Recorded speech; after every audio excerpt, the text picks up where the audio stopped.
19കാരന്റെ ജീവനെടുത്ത മരണക്കളിയുടെ ഞെട്ടലിൽ നിന്ന് ഇപ്പോഴും കേരളം മുക്തമായിട്ടില്ല.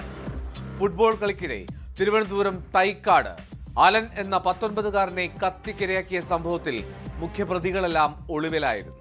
ഒടുവിൽ പോലീസ് നടത്തിയ ഊർജിതമായ തെരച്ചിലിനിടെ ഒളിവിൽ കഴിഞ്ഞ മുഖ്യപ്രതി ഉൾപ്പെടെ 5 പേർ വഞ്ചിയൂർ കോടതിയിൽ കീഴടങ്ങി.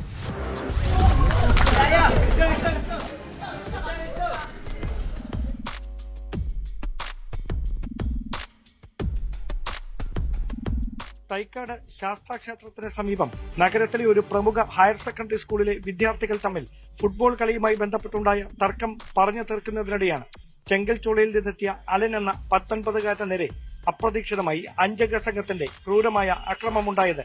ഹെൽമറ്റ് കൊണ്ട് തലക്കടിച്ച ശേഷം കേസിലെ 1ാം പ്രതിയായ 21 വയസ്സുകാരനായ അജിൻ മൂർച്ചയേറിയ ഇരുമ്പ് കമ്പി അലന്റെ ഇടതുനെഞ്ചിൽ കുത്തിയിറക്കുകയായിരുന്നു. ഹൃദയത്തിലേറ്റ ആഴത്തിലുള്ള മുറിവാണ് അലന്റെ ജീവൻ അപഹരിച്ചത്. കൃത്യത്തിന് ശേഷം ഒളിവിൽ പോയ കേസിലെ 1ാം പ്രതിയും മ്യൂസിയം പോലീസ് സ്റ്റേഷനിലെ റൌഡി ലിസ്റ്റിൽ ഉൾപ്പെട്ടതുമായ അജിൻ ഉൾപ്പെടെയുള്ള 5 പേർക്ക് വേണ്ടി അന്വേഷണം തുടരുന്നതിനിടെയാണ് പ്രതികൾ നാടകീയമായി വഞ്ചിയൂർ കോടതിയിൽ കീഴടങ്ങിയത്. അക്രമി സംഘത്തിൽ ഉൾപ്പെട്ട അഭിജിത്ത്, കിരൺ, നന്ദു തുടങ്ങിയവരാണ് കോടതിയിൽ പോലീസിന്റെ കണ്ണുവെട്ടിച്ച് കീഴടങ്ങിയ മറ്റ് പ്രതികൾ. കന്റോൺമെന്റ് അസിസ്റ്റന്റ് കമ്മീഷണറുടെ മേൽനോട്ടത്തിൽ പ്രതികളെ കസ്റ്റഡിയിൽ വാങ്ങിയ ശേഷമാകും തെളിവെടുപ്പ് ഉൾപ്പെടെയുള്ള തുടർ നടപടികൾ.